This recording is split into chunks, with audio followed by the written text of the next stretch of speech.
Okay, Councillor Trevor, we're recording. You can start the meeting. Thank you. Okay, thank you. Bore da, good morning everyone, and welcome to today's Planning Committee meeting of Conway County Borough Council, where we are all attending remotely. All microphones will be muted unless you indicate that you wish to speak using the raised blue hand function, at which point I will call out your name and wait for you to turn on your microphone. You can also use the chat facility. I would like to remind members that this meeting is being recorded.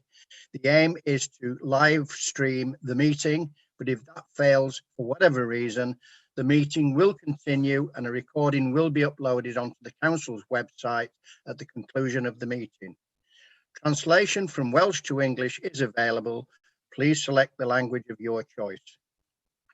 We will take things slowly, so every application gets due consideration. All microphones will be muted unless you indicate you wish to speak using the blue hand function. We do have public speakers for some of the planning applications being considered today, and they will be introduced at the appropriate time. So members, if we now move on to the agenda, and the first item on the agenda is the apologies for absence. Just one apology, Chair, from Councillor Andrew Hinchcliffe. Thank you. Item 2 is declaration of interest under the Code of Local Government Conduct. Members are reminded that they must declare the existence and nature of their declared personal interests.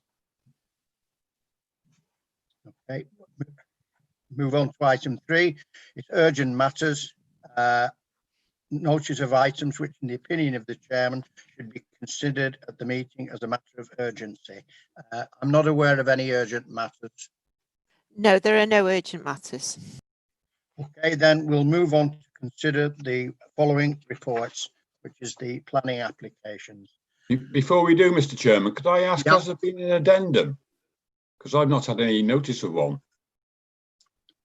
I'm aware, yes, I think it was yesterday evening. I think Mr. Watson or Julia published it, and it did say it was the final addendum for today's meeting. I received it yesterday, Phil. I've not had it in my emails, and I checked last night and again this morning. I was wondering if somebody could send it to me. I concur with that, Chair. I haven't had anything either. Okay, members. Julia, would you mind emailing the members the addendum? Is that something you can do, please? I'd like a copy because I didn't receive one. Okay, thank you, Nigel. Okay, I'll move on to the first item that was originally down to be discussed was at Llansannon, and in case members didn't notice on the agenda, on the addendum, that this item has been withdrawn. So the next report is code reference 0/47560. It's the proposed replacement garage and a new single-story extension to the rear of dwelling 20 Minon Road, Llandudno. We do have a speaker for this, so I would ask Jane to yes, Chair. Kerry is with us now. The speaker is with us. Okay. If you can unmute, please, Kerry. Okay. Okay, welcome, Miss Kerry James. You do have 3 minutes to address the committee, and the clerk will remind you when you've got 30 seconds remaining. So when you want to begin in your own time, please. Thank you. Good morning. I act on behalf of adjacent occupiers whose concerns relate to residential amenity. The application property is a semi-detached dwelling. The proposed rear extension would measure 4.3 metres deep and over 4.2 metres in height, not 3.9 metres as referred to in the committee report. It would be erected adjacent to the shared boundary with number 18. Due to its size and proximity, the development would have a significant impact upon the light entering the habitable rear rooms of number 18. Consideration needs to be given to the council's own householder design guide, which explains how the 45-degree rule should be applied. The extension would clearly fail to comply with the rule when applied to the habitable kitchen. The occupiers spend a lot of time in this room throughout the day, and a reduction in natural daylight entering the room would have a detrimental impact upon the well-being of the occupants. The orientation of the two dwellings, whose gardens face north, would exacerbate the situation. Due to the depth and height of the extension, the development would appear very overbearing and over-dominant when viewed from the rear of number 18. It would detrimentally affect outlook from both habitable rooms and the rear garden. Officers accept that the proposed extension would exceed permitted development tolerances, but consider the impact of the adjacent property would substantially be the same. I disagree.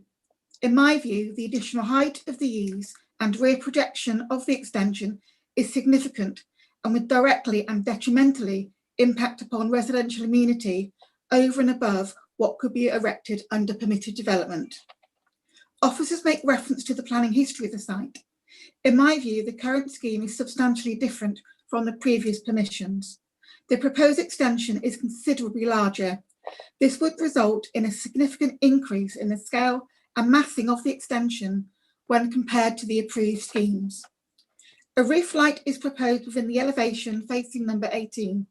The position of the window adjacent to the shared boundary could result in loss of privacy and noise pollution.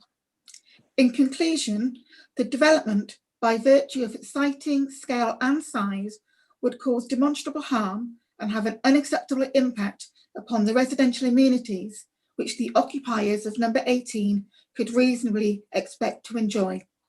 The development would therefore be contrary to planning policies DP3 20 seconds. and DP4. It is requested that the application be refused. Thank you. Okay, thank you very much, Miss James. I'll now hand over to the planning officer. I think that is Mr. Watson. Okay. Yep, thank you, Chairman. There's not much in the addendum. In fact, there's nothing in the addendum. Can I just check that members have had the addendum? Because obviously that relates to other applications. So if any members haven't had the addendum yet sent by Julia, could they message Julia? Julia's re-emailed it. Thank you. I wanted to show members the slides. This is one we'd probably normally take members to a site visit to if we were had a bit more flexibility with that, but we haven't been able to with COVID restrictions. But I want to show members the slides if possible, and I'll talk you through them.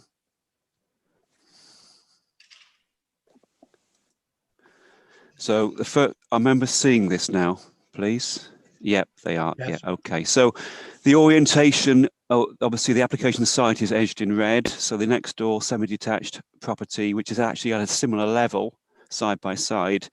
The rear elevation of these properties, you can see, faces north rather than south. So we're talking about the impact on the adjoining property to the east, semi-detached, and that's, as you can see, the orientation there. If Julie goes to the next slide, please. This shows the existing floor plan of the building, and it has an existing rear porch shown there. I think it says porch, but it's a small single-story extension existing at the back of the building. If you go to the next slide, please. This shows the proposal. So it's single-story, 4.3 meters in depth, extending backwards, and there's also a garage that's shown as well. So you can see the elevations. I've got some measurements that I'm going to talk to you about, but if you haven't got those in front of you, but by measuring the drawings, I'm just going to get the one for me.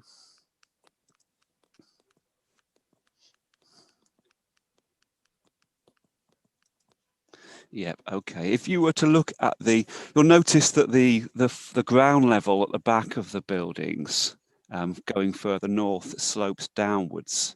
So as you go down further from the back of the building, you're going down in height. But but at the point where, if you look at the elevation drawings and the middle elevation drawing on the right hand side of what you're looking at there, you're looking at a side view of the extension, which is the view that the neighbouring property is going to get, where the bit in red is the near bit next to the boundary, and the bit in cream colour is the garage that's set further away. This also shows the outline of the existing small rear porch edged in blue, which you can't readily see. But if you, in terms of the sloping nature of the site, if you measure the height of the extension above ground level at the point at the rear of the building, it measures 3.16 meters above ground level. And what we've said in the report is that the permitted development height is 3 meters. So it's marginally greater than permitted development. It's 3.16 rather than 3. In terms of the overall height at that point as well, the ridge height, it's 3.9 meters. That's how we've measured it. But obviously, as you go further down, further back, if you were to look at it, it would appear higher. But it's not at the point where it's at the rear of the building itself. It's 3.9 meters, which is within the 4 meter maximum in permitted development. So it does exceed permitted development. I then want you to look at the elevation, which is the top one on the right-hand side, which is the rear elevation of the building. And if you look at it's not clear from what you're looking at, but I've done some measurements on this, and the next door neighbouring property has a kitchen window that we will show you in a photograph in a minute, but it has a kitchen window that's alongside the boundary, and it's the same level of height of the window as the application building. That kitchen window's within a foot or so of the boundary, but in terms of daylight impact, what you measure is from the boundary or from the extension itself to the centre of that window, and you measure to the centre of the window both vertically and horizontally. And if you do that measurement both vertically and horizontally to the centre of that adjoining kitchen window, and you measure the angle of the extension above the horizontal, it measures out at about 32 degrees.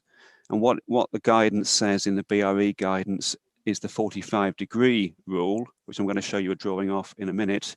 And that says if the height of the extension above the horizontal exceeds 45 degrees, then there would be a significant effect on daylight. So what we're saying is it's below the 45-degree angle vertically.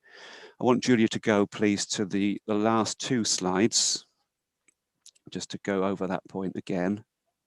So the penultimate slide is number 31. This one here, this is the guidance that's been the BRE document, figure 17, and it talks about the 45-degree rule of thumb.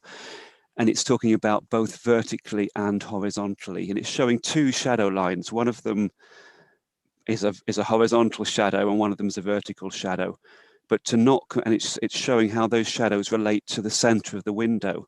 What it's basically saying is the extension has to exceed 45 degrees, both vertically and horizontally, for it to have this significant effect.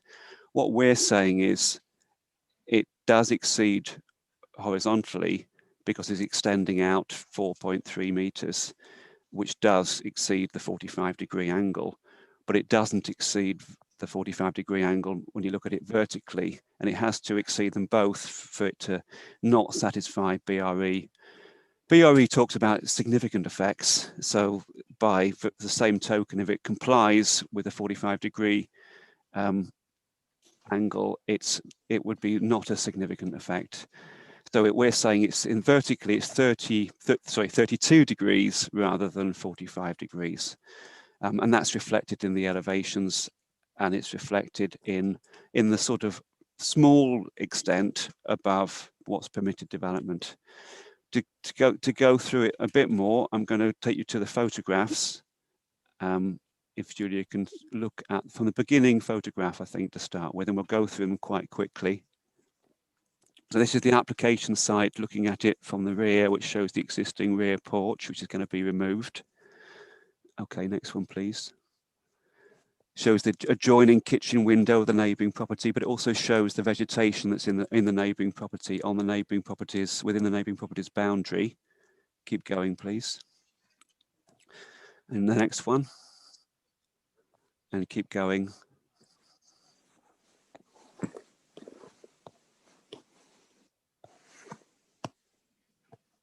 And I think you can probably go to slide 25 now, which are photographs from within the neighbouring property. So we're now switched over the boundary to the neighbouring property, and that shows, you know, fairly extensive vegetation within the garden of the neighbouring property on that side at the rear. And go to the next slide, and keep going. Keep going. This is the view that the neighbouring property currently has. So they're looking at a rear porch with a window that faces the neighbouring property. And this on the left-hand side of the photo, it shows the window, the kitchen window of the neighbouring property, which is the one that's potentially affected, which we're looking at in terms of daylight impact. Just to go back on a point, sunlight impact to this window isn't going to be significant because it faces north, and it isn't going to get any real sunlight. So in terms of sunlight impact, you look at windows that are within 90 degrees of south, and this is virtually due north. So we don't assess this in terms of sunlight impact because the sunlight doesn't really get any sunlight to start with. So daylight impact, we're looking at the window, kitchen window, and what it currently looks out at. And the next slide, please. This shows effectively the gap between the rear wall, the existing porch, and the start of the vegetation. And the next one, please. And I think we're virtually done. Okay, so that's not that relevant. So that's all I wanted to say, members. Thank you very much. Okay. I'll now open the debate for members. Please indicate whether you want to speak by pressing the raised hand icon on the screen. If for any reason I do not see you want to speak, please feel free to interject. You are able to switch on your own microphone if required, but please try and avoid interrupting other speakers. Members. Councillor Phil Capper. Thank you very much, Mr. Chairman, and thank you, officers, for the report. I don't know whether any other member had a phone call yesterday from the neighbour. I did on my council phone, and I informed the neighbour that I wouldn't be making any comment adversely or positively to him during that phone call. His concerns were about the light and about the additional height of the extension, cutting off more light.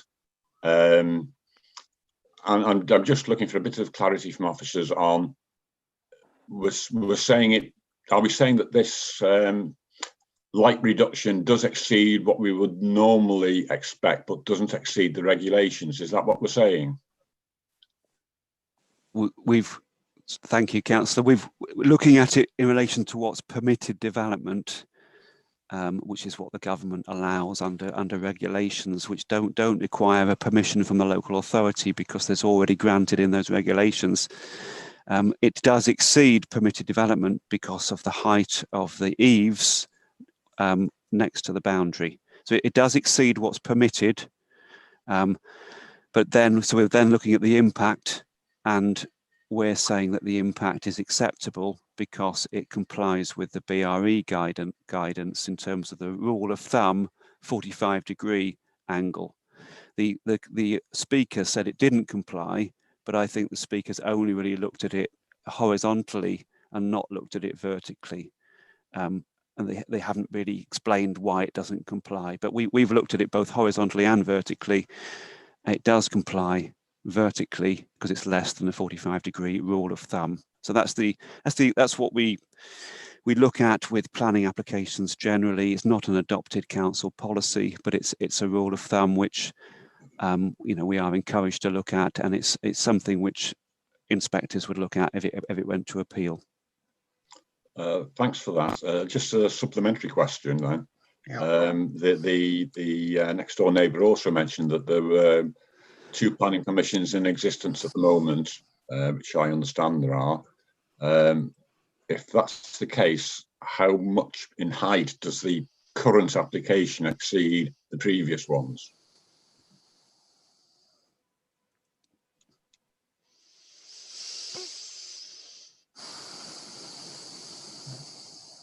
There is some reference to it in the report, and it is. To be honest with you, I'm not. I'd have to double check the figures because I wouldn't want to give you the wrong impression.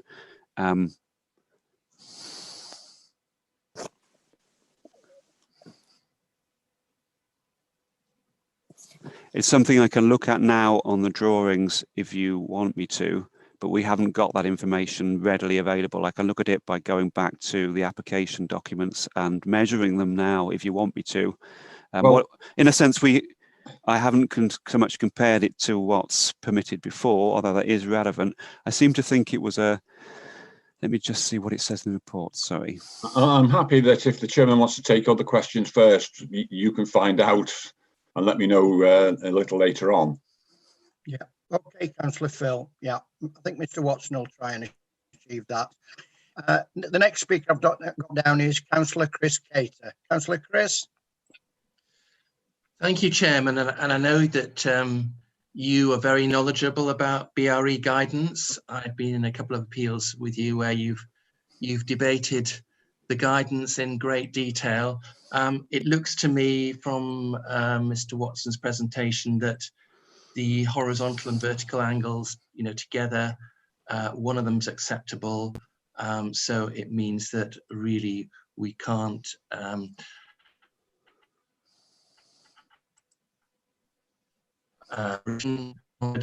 it's a shame about the heights, and we're often as a committee in this position where something is marginally exceeded and we have to decide whether it's significant enough to refuse the application. I think given the land sloping at the back and the planting and all the other features that we saw on the photographs, I think I would be content to go with the officer's recommendation in this case.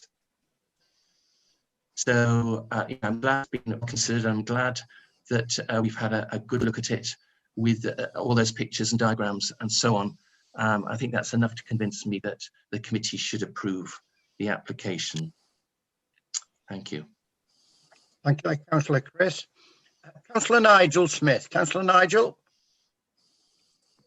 Thank you, Chair. Yeah, I think Mr. Watson has summed it up pretty well with the BRE.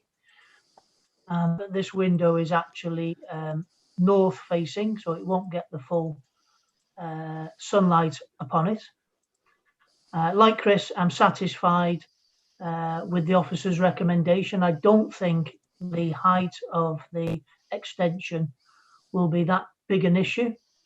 I'm just thinking about some friends of mine who found out that their neighbouring attached property in Rill was having an extension, and they joined in and had the mirror image of that extension at the same time put in place by the builder, and there was a considerable saving. And it's, maybe this adjoining property might want to reconsider if this is approved and get the same extension put on their property, because it does make a vast difference. And both properties in Rill have got a significant improvement to them. And I can see this extension will bring a significant improvement to that property. I'm happy to second Christopher's recommendation if he has proposed it. So, yeah, thank you very much, Chair. Thank you. Right, Councillor Ivor Lloyd. Thank you, Chair.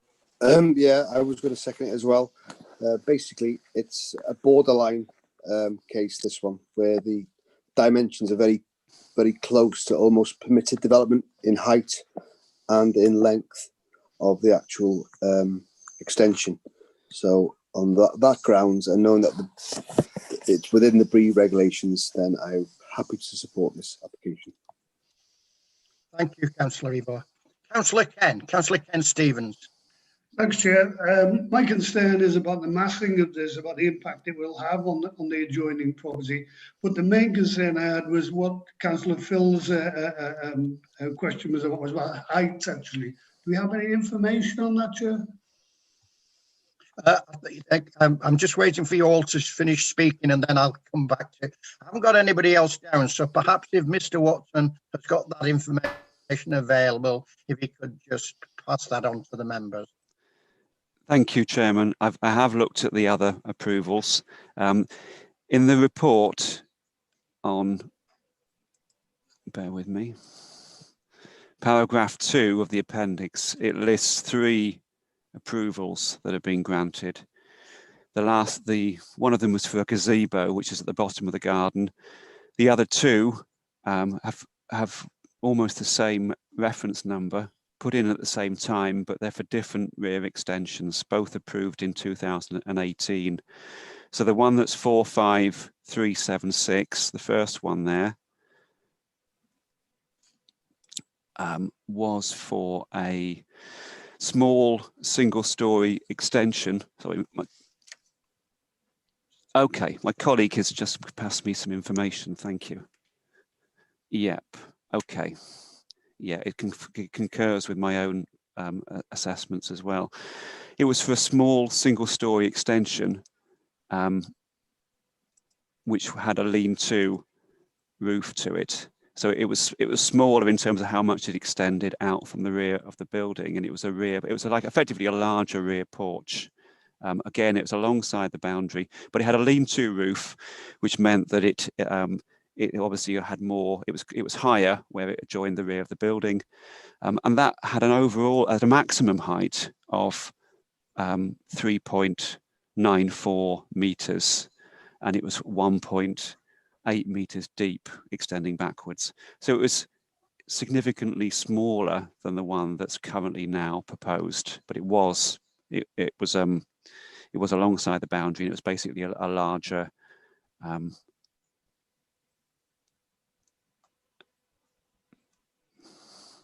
Hang on a second, I'm just double checking I've got the right information.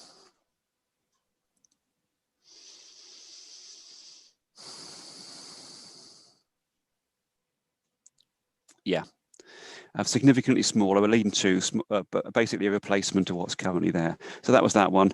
The other one, which is 45375, that one was a big flat roof rear extension. So it was relatively low in height, but it was still 3 meters at eaves height where it was at the rear of the building, and then it extended backwards by 4 meters. So it was a similar sort of rear extension depth to what is currently proposed, a little bit shorter, and it had a flat roof up to near enough 3 meters high, whereas now we're looking at one with a pitched roof where the eaves height is 3.16 and it going up to 3.9. So really not very different in terms of its impact on compared to the current application. The current application is a little bit higher at eaves height and a little bit longer in depth coming backwards, but basically a similar extension and not much difference. And it looks to me like that particular extension probably would just comply with permitted development as it currently is. That's about what the permitted development amounts are at the maximum, whereas what we currently have is something that just exceeds the permitted development. Thank you. Thank you. Okay, Councillor Phil, are you satisfied with that reply? Yes, it's clarified the issue in my mind. Thank you very much, Mr. Chairman. Thank you very much. Well, members, I haven't got anybody else down to speak. I'm assuming that Councillor Chris did actually propose the approval, and it was seconded by Councillor Ken, was it? Councillor Nigel. Councillor Nigel. Thank you, Jane. Okay, members, then we'll put it to the vote. So if you could indicate when Jane calls your name out, whether you're for approving for the application or against the approval, or you're abstaining. Okay, Jane. Okay, thank you, members. Councillor Phil Capper. Yes, 4. Councillor Chris Cater. 4. Councillor Alan Hunter. 4. Councillor Peter Lewis. 4. Councillor Sue Lloyd-Williams. Obliged. Councillor Yvonne Lloyd. Obliged. Councillor Dave Rees. 4. Councillor Austin Roberts. Obliged. Councillor Nigel Smith. Obliged. Councillor Ken Stevens. 4, given the officer's recommendations, Chair. Councillor Trevor Stott. Abstain, Jane. Okay, thank you, members. I can confirm the recommendation has been approved. Thank you. Okay, members. We'll now move on to the next application, which is 0/47651. It's the construction of one detached dwelling, the land to the east of Tudor Lodge, Bryn Gwynant Lane, Penryn Side, Llandudno. And we do have a local member to speak, so I could perhaps invite Councillor Carol Beard to address the committee. Councillor Carroll, you have 3 minutes to address the committee, and Jane will let you know when you've got 30 seconds remaining. Okay. Thank you. Thank you, Chair, and the committee for allowing me the opportunity to speak today. I've been contacted by concerned residents of Bryn Gwyn Lane and Penryn Side about what impact it will have on the community if the planning application of 0/47651 land east of Tudor Lodge is passed. The main concerns is the effect it will have on highways and pedestrian safety. The site is located on Bryn Gwyn Lane, Penryn Side, which is a very narrow lane leading to Mount Pleasant Terrace and consists mainly of 2 to 3 bedroom properties. The lane is so narrow that in parts it's not wide enough for 2 cars to pass, and there are already serious access problems there. Major concerns include that the narrow lane will become more congested both during and after construction work. The effects that the construction traffic will have on residents on the highway and the safety hazards that do come with that. There are already serious problems with access on Bryn Gwyn Lane with traffic, especially for emergency services vehicles, bin lorries, delivery drivers, due to the lane being so narrow and difficulties incurred with vehicles getting stuck and having to reverse back down to the lane, which I'm sure you agree is very, very dangerous. There is no pavement on parts of the lane. With additional traffic, it will be very dangerous for residents. The lane is very popular with walkers due to its location, so there are definitely safety issues here also for pedestrians, residents, including children and the elderly. Concerns from residents have also included the effect that the additional traffic will have, but also the poor visibility for vehicles on Bryn Gwyn Lane. It's very difficult and hard when coming down in a vehicle. Narrow corners and a steep hill, so that's one of the issues also. And obviously it's also the overdevelopment, which also presents risks for both residents and pedestrians. I hope you'll find these observations relevant and that you will consider them in your decision. Thank you once again for allowing me to speak. Thank you, Councillor Carroll. Okay, members, I'll hand over to the planning officer. Is this Mr. Watson again, is it? Thank you, Chairman. Okay, Mr. Watson, thank you. I'm going to show members the slides that we have in a minute, but I just want to refer you to the addendum, which talks about amended plans and the revised recommendation. So the recommendation in the main report was that it was subject to, let me just find what it was.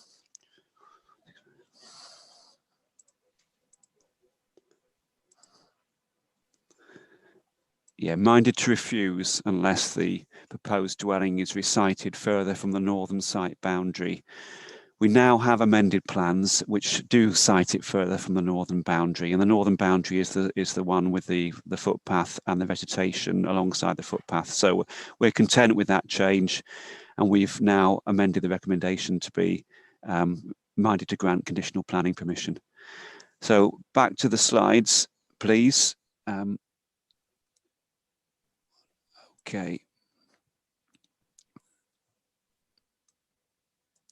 So obviously the first slide, I think maybe initially, sorry, Julia, we'll look at this one to start with, and then we'll go to the end. But obviously this shows the red line application site. It doesn't show particularly clearly, but I'm sure members know what Penryn side is like.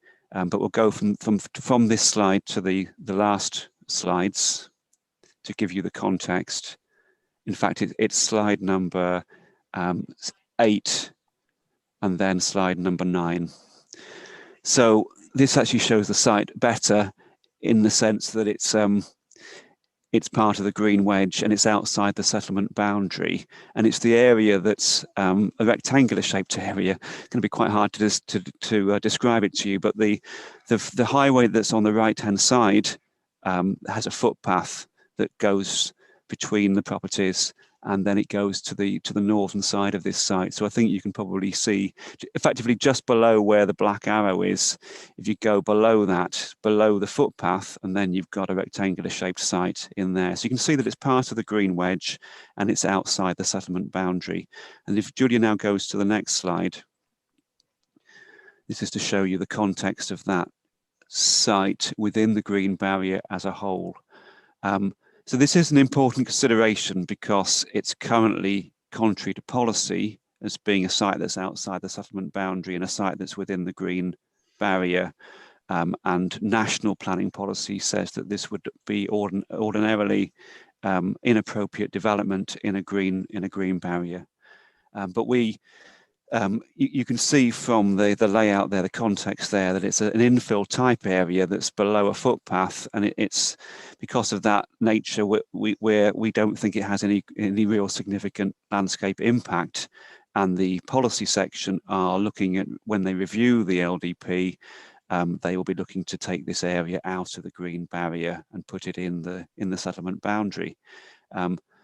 But currently we have that departure situation, and that's why we've advertised this application as a departure, going through that process. But we think despite it being a departure, it's acceptable in landscape terms, and we don't have any significant concerns over that. Going to the other slides then, and I think we'll look at the floor plans to start with, to give you an idea, and the site plan to give you an idea what's shown on the site. So if we start from the second one, please. So you've got Tudor Lodge on the left-hand side at the top, and you've got the application site being, very overgrown on to the other side of the lane, other side of the private drive, I should say. And then the next slide, please. This is showing the layout that before it was amended, and we felt that it was too close to the northern boundary. And when in the amended plan, what they've done is just literally shift the dwelling further south a couple of meters to where they're closing that gap between where the dwelling is and where the steps are, and it's moved it a bit further away from the boundary. So the next one, please. That shows the slightly resited position of the dwelling. Okay, next one, please. So it's a 2-bedroom dwelling, split level design. It will look like a 2-story dwelling from the east, whereas from the west, it will look like a single-story dwelling. But it's split level design. If you now go to slide number 10, these are some of the photographs that are taken. And this is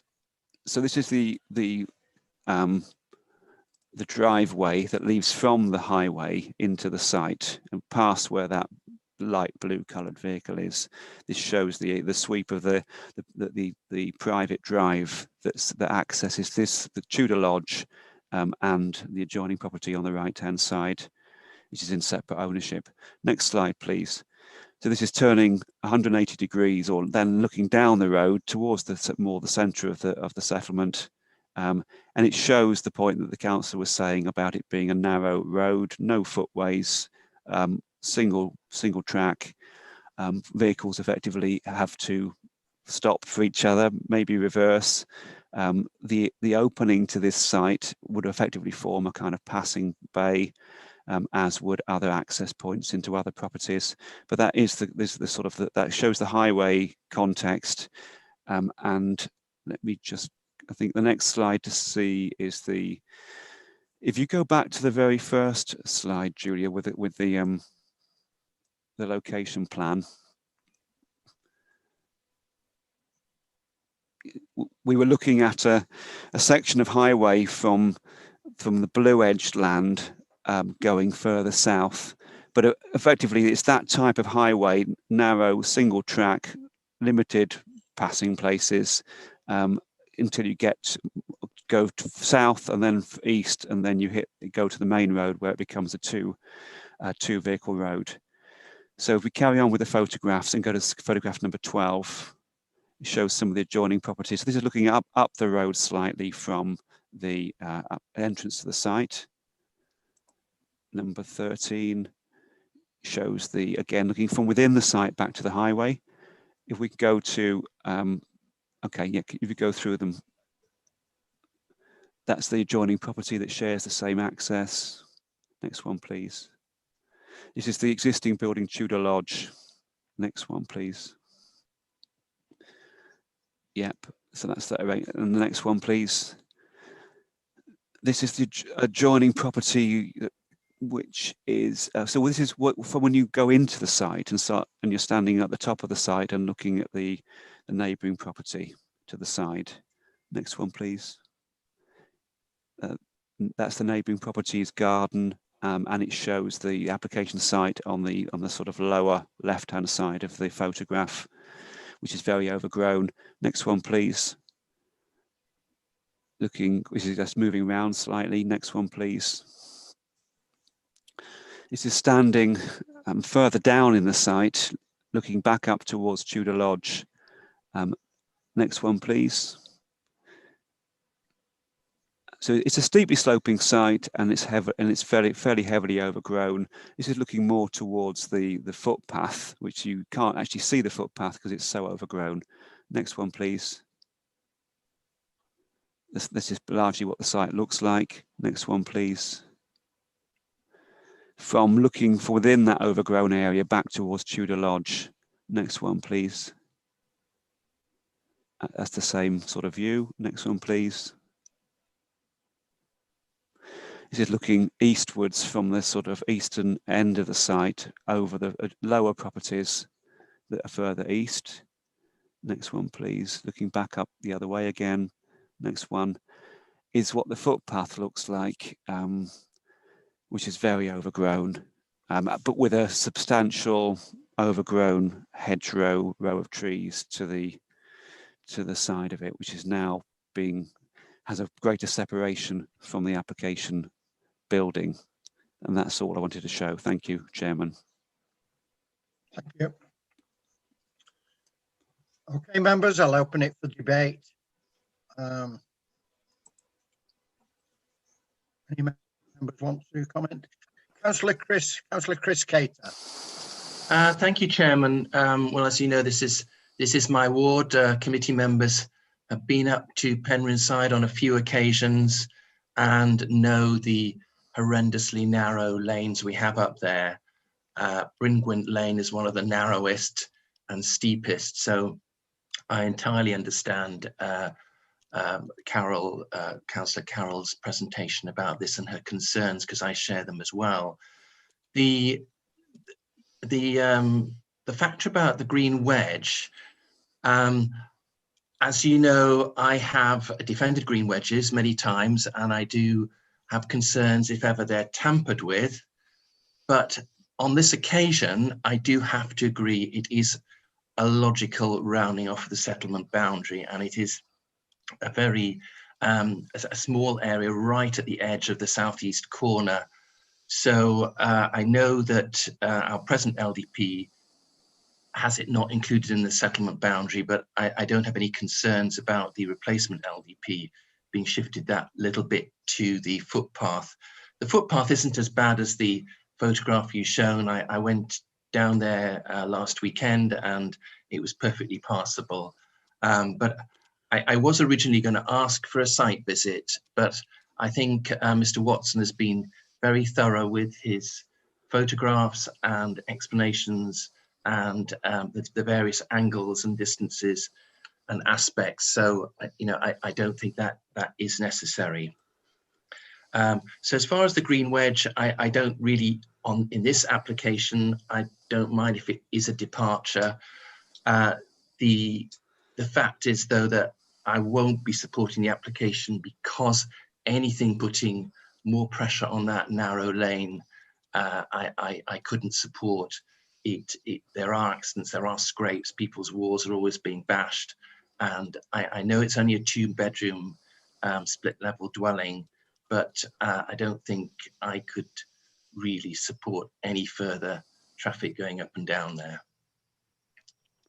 Thank you, Councillor Chris. Councillor Ken Stevens. Thanks, Chair. I can understand Councillor Chris's concerns, but I mean, the site is like any other site here in North Wales. It could really be anywhere in North Wales. We've got those developments everywhere.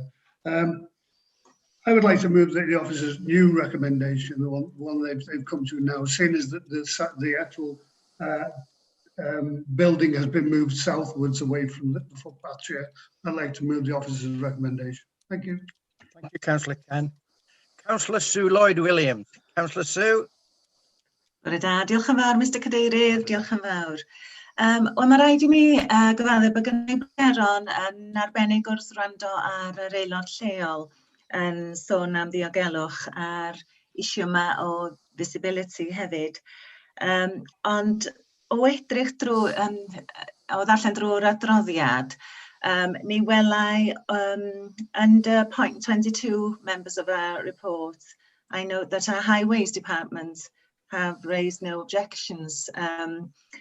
I must thank you, Mr. Watson, for the images that you provided to us this morning, because as you know, as I've noted a few times now within our planning committees, I do really miss our site visits because of the time that we're living within. So the images that you provide us are absolutely invaluable, really, to put everything into some sort of context for us. So, and listening to what you have said as well, as our planning officer, Mr. Watson, I feel content that I would be in a position to second the proposal made by Councillor Ken and support the recommendation in front of us this afternoon, minded to grant conditional planning permission. Thank you. Diolch yn fawr, Councillor Sue. Councillor Austin Roberts. Diolch yn fawr, Mr Cadeirydd. Pyr yn aml fydda i'n anghytuno efo'r cynghorraig Sue Lloyd-Williams, ond dwi am wneud yn y cyswllt yma. Dwi yn teimlo bod hwn yn safle lle efallai ddylsa ni wedi cael ymweld efo, fel rhywun sydd yn weddol gyfarwydd â ochr y Penrhyn. Mae yna lot o lonydd cul yn yr ardal yna. Ac mae'n amlwg bod y ddau gynghorydd lleol sydd hafo'r gwybodaeth lleol yn erbyn y cynllun yma. Ond mae gennau gwestiwn I ofyn I Mr Watson. Yn I di bo, os modd datblygu rhagor o adeiladau ar y safle yma, ta ydy'r safle mond yn addas I un cynllun yn unig?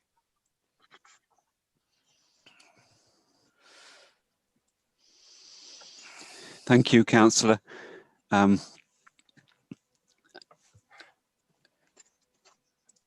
The site, could be developed for all sorts of things. So it could be developed for more dwellings quite comfortably, in my mind.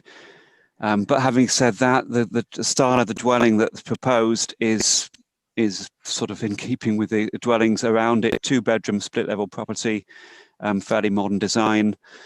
So and realistically, any change, you know, and obviously it's going to say that any change to that will need another planning application. So if they wanted to change it from 1 dwelling to 2, it would have to come back through planning, or to 3 or to 4 or whatever.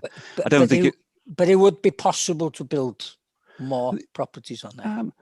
Well, I don't see why it wouldn't be. I mean, you could have effectively you could have 2 apartments and exactly the same footprint, or you could have a slightly bigger footprint and you could have 2 dwellings. You know, it's entire, the site's big enough. It's not constrained. There are constraints in terms of the vegetation, and by having a smaller-ish footprint, they're minimising the loss of the vegetation, which we want to keep because good for wildlife and ecology and biodiversity. So it's a good, in a sense, it's not a cramped development. There's got a lot of space on the site, and they're keeping a lot of that vegetation, and they're keeping. Diolch yn fawr, Mr. Watson. You have answered my question. Thank you, Councillor. If I can just continue. Councillor Ivor Lloyd.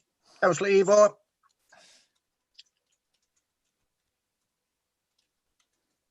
Ga i adael i Austin gorffen i ddarn o gynta? Ie, diolch fawr, Cynghorydd Ifor. Be o'n i eisiau dweud, Mr Cadeirydd, oedd oherwydd yr atab i'n nghwestiwn ni, dwi yn teimlo felly, y pryder sydd gyda i ydy cilni yr lonydd yn ochr y Penrhyn. Iawn, dydy 1 car neu 2 car efallai ddim yn mynd i wneud llawer o wahaniaeth. Ond os ydych chi'n datblygu rhagor yna, mae o'n mynd i greu problemau. Ac dwi'n gwybod bod y cynghorweg Sŵloed Williams wedi crybwyll bod yr adran briffyrdd ddim wedi rhoi unrhyw gwrthwynebiad, ond tydi hwnna ddim yn rhywbeth newydd yn nac ydi. Felly, oherwydd y peryg o rhagor o ddatblygiad ar y safle yma, a'r cynnydd felly yn y trafnidiaeth, dwi'n gweld hi'n anodd iawn i mi fedru cefnogi hwn. Diolch yn fawr. Thank you, Councillor Austin. Councillor Alan Hunter. Did Councillor Ivor want to come in first? Please, yeah. Sorry, Jay. Oh, sorry, yeah. Somebody took you off my list. Sorry about that, Councillor Ivor. Right. Yes, carry on, please. Mae gen i'r un meddylfryd a y cynghorwraig a cynghorydd lleol, dwi'n meddwl, sy'n byd yn curo profiad ac yn gwybod ardal, a sy'n neb yn gwybod yr ardal yn well na'r ddau yna, dwi'n meddwl. Mae pob dim arall yn ei le, dwi'n gwybod maen nhw wedi union i pob dim arall i wneud o weithio, ond dwi dal hefo pryder, hefo yr ochr priffyrdd, dwi'n meddwl, a dyna'r rheswm fedra i ddim cefnogio ar hyn o bryd. Diolch yn fawr. A hefyd, deg gwir, so ni wrth y modd gweld hwn, i fod yn onest. Sorry, mae gen i cysylltiad drwg heddiw. So ni yn hoffi gweld hwn hefyd, ond fe rai ni ddibynnu ar llygyd yr aelodau lleol. Diolch yn fawr. Thank you, Councillor Ivor. Councillor Alan Hunter. Councillor Alan. Yeah, thanks, Chair. Just a question really for Mr. Watson, which may have already been answered because of the size of the site. If this was to go ahead, I take it all the contractors' vehicles and building work vehicles would be on site and not parked anywhere around, blocking anyone's access or making it difficult for people to drive and walk around that area. I'd like to, if it does go through, to make sure there's a condition at least to make sure all contractor vehicles are on site and nowhere else. Thank you. Thank you, Councillor Allen. Councillor Phil Capper. Councillor Phil. Thanks, Mr. Chairman. Yeah, I've got a couple of concerns about this. My first one was the green wedge issue. Members will be aware that we've recently had a decision from a planning inspector on another site that we refused, and the comments that the inspector made in support of our refusal were the impact on the views in the locality and the impact on the surroundings. Now, it seems to me that Councillor Chris is saying that, in his opinion, that's not particularly significant on this site. Is that the case, Councillor Chris? Yeah, he's nodding. I'm assuming that's confirming that. However, Yeah. his other views on the road, I have to concur that it is very narrow. It's in this instance, I'm going to have to rely on the local members to take a view. Again, it shows why we need these site visits. But I'm mindful of voting against on this issue. Thank you, Mr. Chairman. Thank you. Councillor Peter Lewis. Well, thank you, Chair.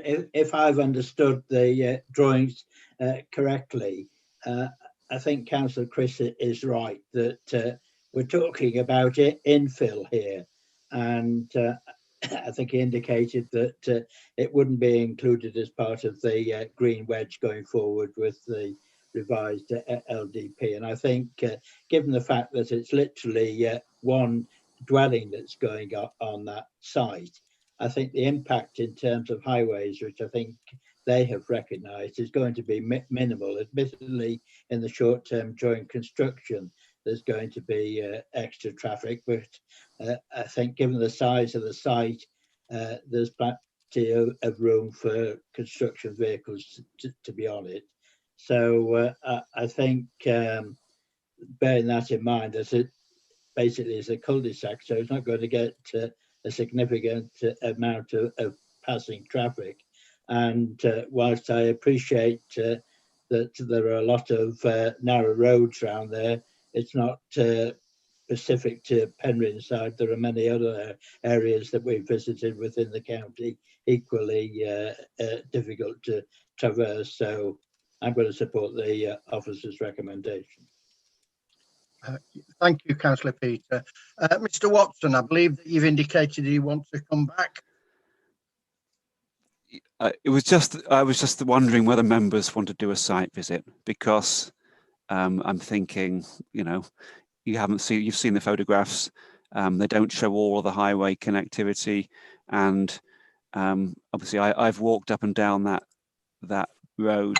I know the local members are aware of it and obviously know it very well, but the rest of the members, I think maybe members should have to walk up and down it together and assess it, because if that becomes the sort of turning point with a decision, I think it will be something which I think it'd be useful for members to have that knowledge when you're making the decision. If you don't think you've got enough information as it stands.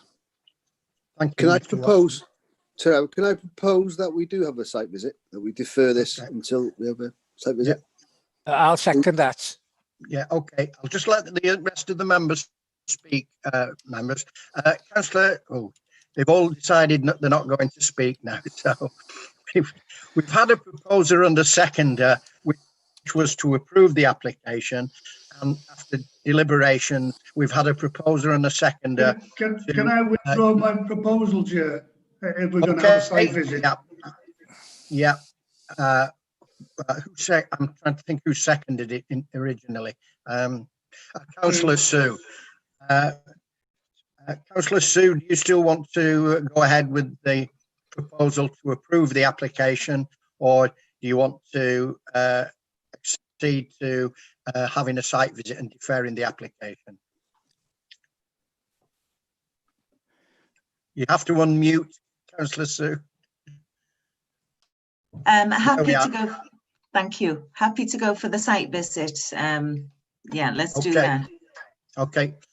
Okay, members. Well, that's been withdrawn, and we have a proposer and a seconder to defer the application for a site visit. So I will still put it to the vote.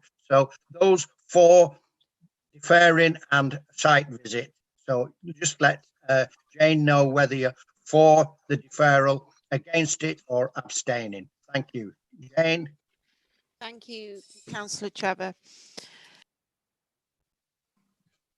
Councillor Phil Capper. Site visit. Councillor Chris Cater. For. Councillor Alan Hunter. For. Councillor Peter Lewis. Abstain. Councillor Sue Lloyd-Williams. Obliged. Councillor Yvonne Lloyd. Obliged. Councillor Dave Rees. For. Councillor Austin Roberts. O blaid. Councillor Nigel Smith. Councillor Nigel Smith. Is he? I'm not sure whether Sorry, he's Jane. present. Oh, Yes, there he is. let's do the site visit. Okay, thank you. Councillor Ken Stevens. In favour of a site visit. Thank you. Councillor Trevor Stott. I abstain, Jane, yep. Okay, thank you, members. You've approved a site visit for that application. Okay, so the officers will arrange for a site visit in due course. Okay, members, if we move on to the next application, which is 0/47580, it's the variation of condition 1 of a planning approval 5/2149, and this is to allow the provision of a 12-month season for a temporary 2-year period at Golden Gate Holiday Centre, Towin Road. Okay, can I bring the planning officer in? I think this is Kerry, is it? Yes, that's correct. Yes. Just to let you know, there are 4 different Can I just interject, Kerry, before you start? Sorry, I'll have to declare an interest. I used to do work landscaping for this company on a different site in Sir Bach, so I'm going to step out if you don't mind, just to be safe. Okay. Oh, thank you, Councillor Ivo. Thank you. Sorry, I didn't realise it was the Golden Gate. Thank you. Okay, Councillor Ivo, we can put you in the waiting room. Thank you, Jane. You can continue now, Councillor Trevor. Okay, Kerry. Just to let you know, there are 4 separate applications relating to different parts of the site, different areas of the site, but all 4 permissions have similar conditions in relation to seasonal occupancy period. Essentially, although it's 4 applications, I think we can discuss it together, but we will need 4 separate votes. There are a couple of matters to report in the addendum. The first is there's no objection to holiday occupancy from the town council. The second point is we haven't had any further comments from the emergency service consultees. We've now amended the recommendation. The original recommendation was minded to refuse unless the flood risk issues are resolved. We're satisfied that the flood risk issues can be resolved. So the recommendation now reads minded to grant conditional planning permission, but strictly for a 2-year period. So at the end of the 2-year period, they will revert back to the existing conditions. Thank you, Kerry. Members, I'll pass it over to you.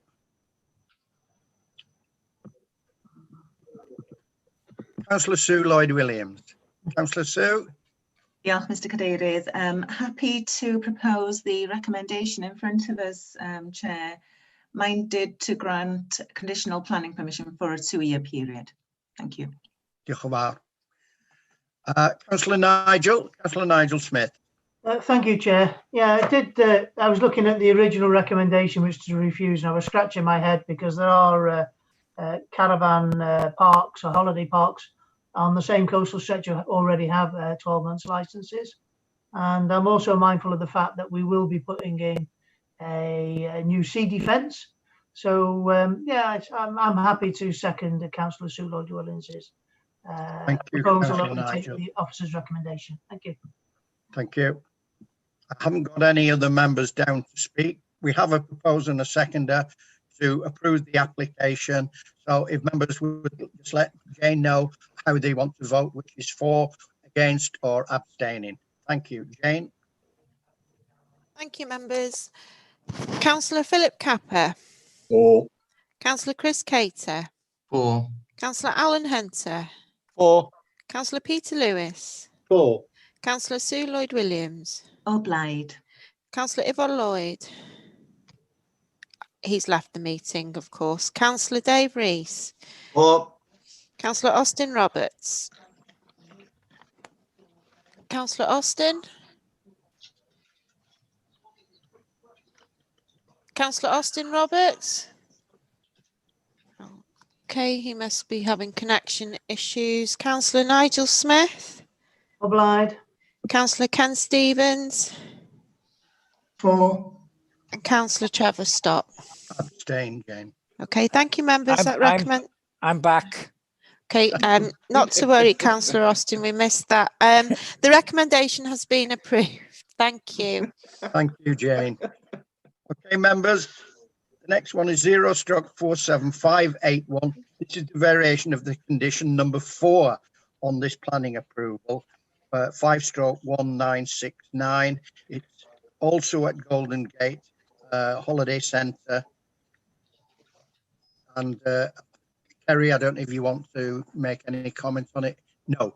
Okay, members, we have to obviously follow the correct procedure. So I would ask, I've got Councillor Sue Lloyd-Williams who wants to speak. Councillor Sue.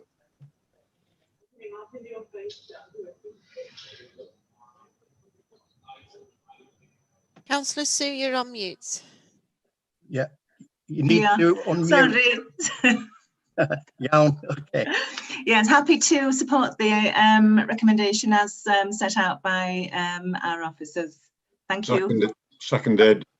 Seconded by Councillor Phil. Okay, members, if you could indicate to Jane again whether you're for, against or abstaining. Jane. Thank you, members. Councillor Phil Capper. For. Councillor Chris Cater. For. Councillor Alan Hunter. For. Councillor Peter Lewis. For. Councillor Sue Lloyd-Williams. Obliged. Councillor Dave Rees. For. Councillor Austin Roberts. Dwi yma o blaid. Councillor Nigel Smith. Obliged. Councillor Ken Stevens. For. And Councillor Trevor Stott. Abstain, Jane. Okay, thank you, members. That recommendation has been approved. Thank you, members.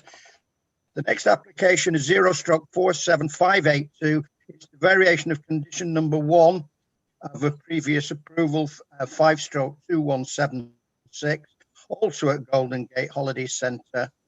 I don't know if the planning officer has got anything to say. No. Okay, members, I'll pass it over to you.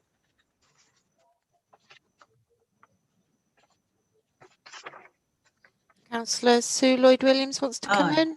Thank you. Diolch yn fawr. As I'm on a roll this morning, I'm going to propose this application as well. Happy and content to propose the recommendation in front of us. Thank you. I'd like to second the recommendation, Chair. Thank you, Councillor Dave. Okay. So again, once again, members, we've had a proposal and a seconder. I should really ask, is there any other proposals? No. Well, okay. Well, we could just indicate to Jane again whether you're for, against, or abstaining. Thank you, Jane. Okay, thank you, members. Councillor Philip Capper. For. Councillor Chris Cater. For. Councillor Alan Hunter. For. Councillor Peter Lewis. For. Councillor Sue Lloyd-Williams. Obliged. Councillor Dave Rees. For. Councillor Austin Roberts. O blaid. Councillor Nigel Smith. Obliged. Councillor Ken Stevens. For. And Councillor Trevor Stott. Abstain, Jane. Thank you. I can confirm the recommendation has been approved. Thank you. And the final one on this site is 0/47583. It was the variation of condition 5 of the previous approval, which is 0/25445, and also at Golden Gate Holiday Centre. I'm assuming that Kerry doesn't want to make any comment on this. No. Okay. Over to you, members.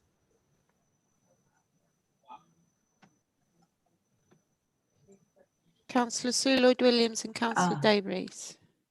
Thank you, Chair. Yes, again, more than happy and content to propose the recommendation in front of us today. Diolch. Yeah. I'd like to second that, Chair. Thank you. Okay, no other proposals. Okay, if you could ask the members again, Jane, whether they're for, against, or abstaining. Thank you. Okay, thank you. Councillor Phil Capper. A difficult one. For. Councillor Chris Cater. For. Councillor Alan Hunter. For. Councillor Peter Lewis. For. Councillor Sue Lloyd-Williams. Obliged. Councillor Dave Rees. For. Councillor Austin Roberts. O blaid. Councillor Nigel Smith. Obliged. Councillor Ken Stevens. For. Councillor Trevor Stott. Abstain, Jane. Thank you, members. The recommendation has been approved. Okay, members, we'll move on to 0/47596. It's the construction and operation of two B8 warehousing units in 2 phases with ancillary office space, including preparatory earthworks, hard standings and associated infrastructure at Branwen 5-tier fluid Enterprise Park, Kimmel Bay.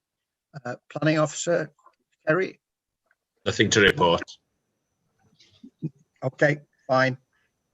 Okay, members. Can I just check with you, Chair, that Councillor Ivor is back on board?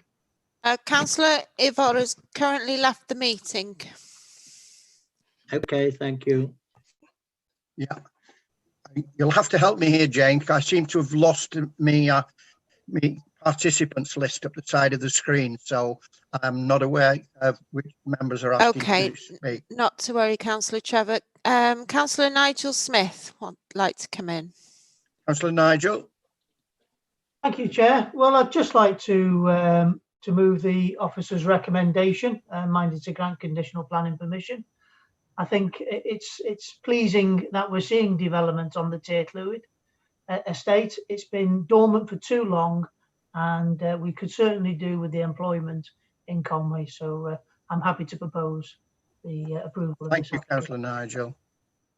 Councillor Ken Stevens. Thanks very much. Yeah, I was going to propose it, Chair. It's nice to see jobs coming into the area, but I'll second it anyway. Thank you, Councillor Ken. Nobody else has indicated they wish to speak. Okay, Jane. Okay, members, we've had a proposer and a seconder to approve the application. Is there any other alternative proposals? No. Okay. Well, if you could indicate to Jane when your name's called, whether you're for the application as per the officer's report, or you're against it, or you're abstaining. Thank you, Jane. Okay. Thank you, members. Councillor Phil Capper. For. Councillor Chris Cater. For. Councillor Alan Hunter. For. Councillor Peter Lewis. For. Councillor Sue Lloyd-Williams. Obliged. Councillor Dave Rees. For. Councillor Austin Roberts. Obliged. Councillor Nigel Smith. Obliged. Councillor Ken Stevens. For. Councillor Trevor Stott. Abstain, Jane. Okay, thank you, members. The application has been approved. Thank you, members. The next application is 0/47717. It's the proposed relocation of a grade 2 listed lighting column at Bourne Street, Llandudno. The planning officer got any? Thank you, Chairman. Yeah. The recommendation has been amended. So the wording has been changed. This type of application, which is made by the local authority for listed building consent, has to be referred to the Welsh ministers for the Welsh ministers to decide. It's not decided by the local authority. So we've slightly amended the recommendation to say that it's to refer the application to the Welsh ministers to determine, but also to inform the Welsh ministers that the local authority is minded to support the grant of conditional listed building consent. So that's just for clarification. Thank you, members. Thank you, members. I have got my list back and I can't see anybody wants to. Councillor Nigel Smith, Phil Capper and Chris Cater want to come in, Chair. Thank you very much, Jane. Councillor Nigel. Thank you, Chair. Yeah, I'm happy to accept the officer's recommendation and to give the ministers the responsibility for this weighty decision. Thank you, Councillor Nigel. I think Jane said Councillor Phil, was it? Councillor Phil Capper. Yeah, thanks, Mr. Chairman. Yeah, didn't we have a similar application about 12 months back? And is this the same issue? Could I ask the officers? Yeah. Councillor Kerry, do you want to just enlighten the councillor? It's Dave Watson here. Oh, sorry. That's okay. Sorry, Dave. Yeah, the committee did consider a similar scheme. That the previous scheme was to relocate 2 lighting columns. That's now been amended. There's now only 1 lighting column, which is why they've had to reapply. It's also moved to a slightly different place to what it was before. So, but yeah, members did consider something very similar previously. Okay, thanks very much, Mr. Chairman. In that case, I'm happy to second the proposal to refer it to the. Thank you, Councillor Phil. Did you say there was another speaker, Councillor Jane? Chris I can't see him. Cater wants to come in. Okay, Councillor Chris. I won't be long because I was just going to propose it or second it, but you know, it's in relation to the redevelopment of this strategic site at the former Tudno Castle Hotel, which we all want to get up and running and finished as soon as possible. And there will be highway and pedestrian improvements, and this is all part of it, isn't it, with the new lighting column? So I welcome this application. Thank you, Councillor Chris. I haven't got any other proposals. So, Jane, once again, could you ask the members how they want to vote, whether it's for, against, or to abstain? Okay, thank you, members. Councillor Phil Capper. For. Councillor Chris Cater. For. Councillor Alan Hunter. For. Councillor Peter Lewis. For. Councillor Sue Lloyd-Williams. Obliged. Councillor Dave Rees. For. Councillor Austin Roberts. Obliged. Councillor Nigel Smith. Councillor Nigel. Unmute, Nigel. Obliged. Councillor Trevor Stott. Abstain, Jane. Okay, thank you, members. Unless I'm wrong, I think that is the last application. So thank you, members. Diolch yn galon. And Councillor Trevor, you're jumping the gun. We do have another application to consider. Yes. I didn't get a chance to vote there, Chair. And everyone, I can confirm, Councillor Ken, everyone voted and the application has been approved. I didn't get a chance to vote. I'm just trying to. It was sorry about that, Jane, but it wasn't on my list. So, so perhaps you could help me out. Chair, if I could just suggest that the next application is 0/47737, which is the approval of reserve matters in respect of Unit 1 only, access, appearance and landscaping, layout and scale of planning consent 0/44795, light industrial park, consenting of a range of industrial units, site access, drainage infrastructure and other ancillary elements, including landscaping.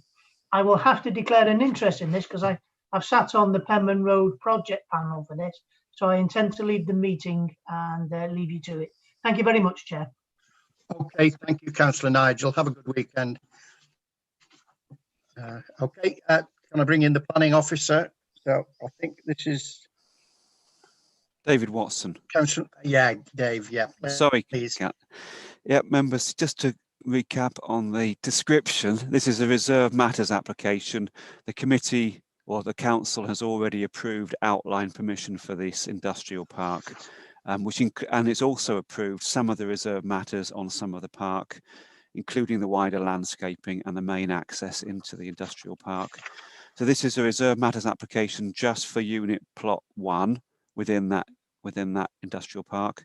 In terms of the addendum, we have an amended proposed site plan which shows 2 motorcycle parking places and 4 cycle storage racks within the site.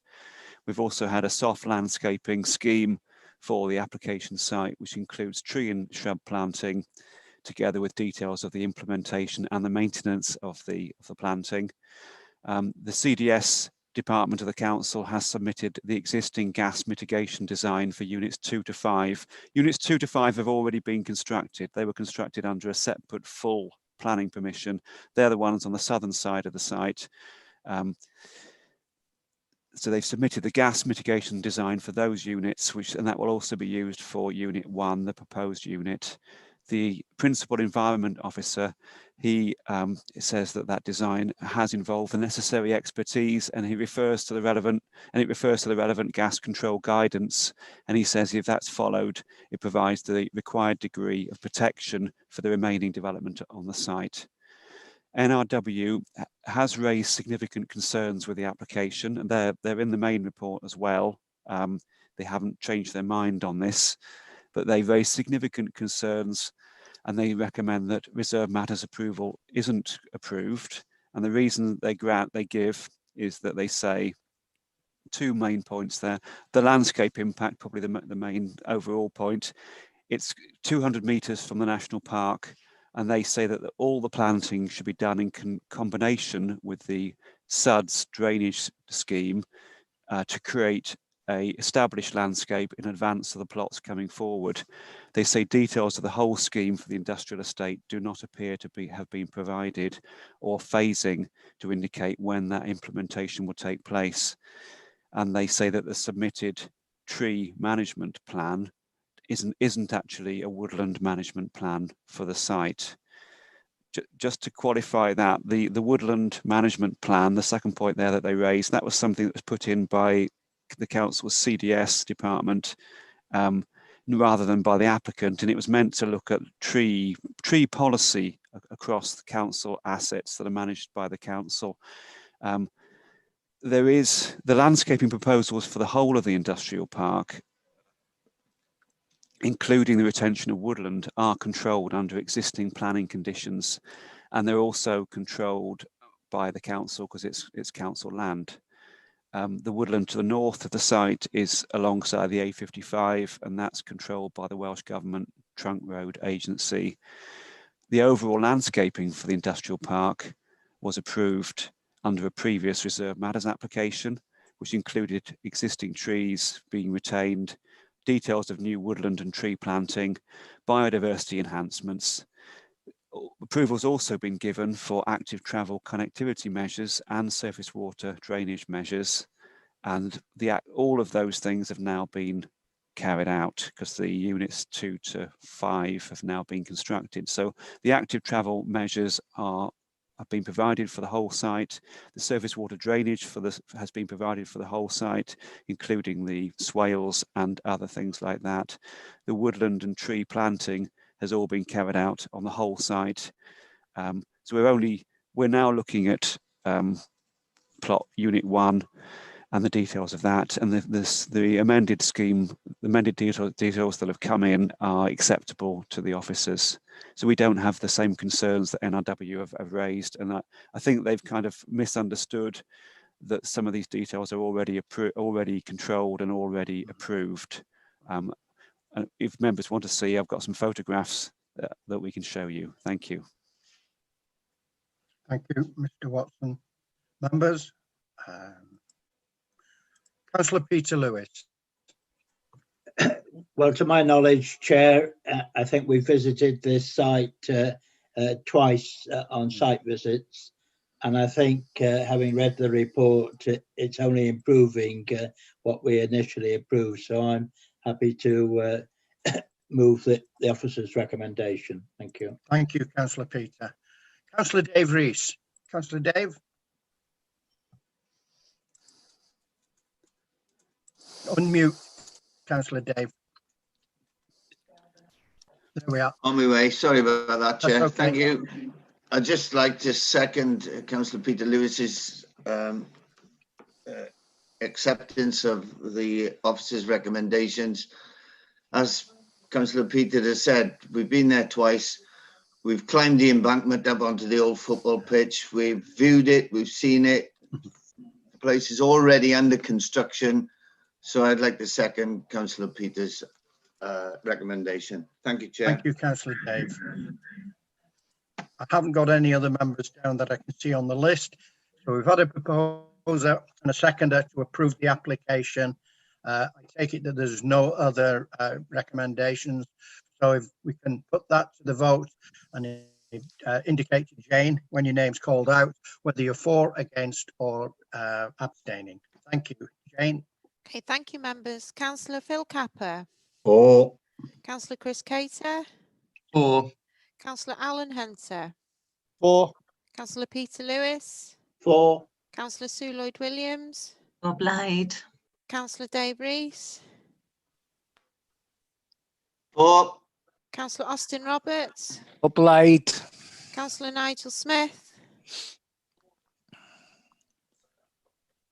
Councillor Nigel has left the meeting. Councillor Ken Stevens, 4. Councillor Trevor Stott. Abstain, Jane. Thank I you, take members. The application has been approved. Thank you, Jane. I take that is the last application, Jane, now. So Yes, I'd like it to is. thank Thank members. you. Diolch o galon. Pwyllgor. Have a good weekend, members. Thank you. Thank you, Thanks, members. Chair.